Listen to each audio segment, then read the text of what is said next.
جب کوئی سمجھ نہ آئے تو کھڑے ہو جاتے ہیں، کھڑے ہو کے پھر اللہ اکبر، دو جہاں سے منہ موڑ کے پھر ہاتھ باندھ کے کھڑے ہوتے ہیں۔ اب یہ تلاش کی ایک نئی جہت نمودار ہوئی ہے، اب یہ کھڑے ہو گئے۔ کیوں؟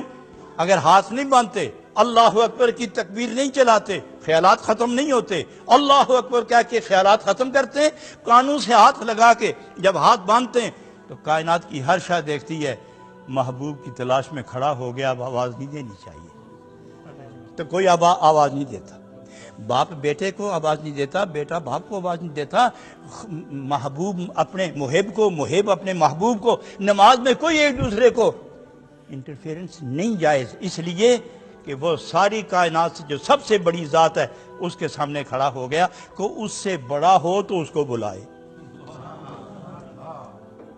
اس لیے وہ اس حال میں وہ مشغول ہو گئے۔ تو یہ منزل ہے۔ لوگ کہتے ہیں، کتابوں والے کہتے ہیں، شریعت کہتی ہے کہ یہ عبادت کا مرحلہ ہے، طریقت کہتی ہے عبادت کا مرحلہ ہے، ہم بھی مانتے ہیں، لیکن یہ تلاش محبوب کا مرحلہ ہے، یہ تلاش محبوب کا مرحلہ ہے۔ کھڑے کھڑے سمجھ نہ آئی تو اور جھک گئے، اور جھک گئے۔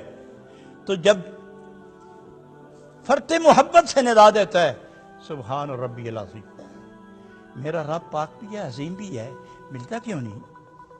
پھر پکارتا ہے، پھر کھڑا ہو جاتا ہے۔ پھر جب نہیں سمجھ آئی پھر ایک اور مرحلہ طے کرتا ہے، سجدے میں چلا جاتا ہے، یا اس کا سر ہے یا زمین ہے یا محبوب کا وہ پاکیزہ کا تصور ہے، وہاں بیٹھا ہوا پھر آواز دیتا ہے سبحان ربی،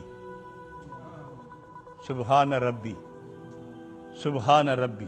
حضرات یہ تلاش کے مرحلے ہیں، یہ تلاش کے مرحلے ہیں، یہ عبادت بھی ہے اور اظہار محبت بھی ہے۔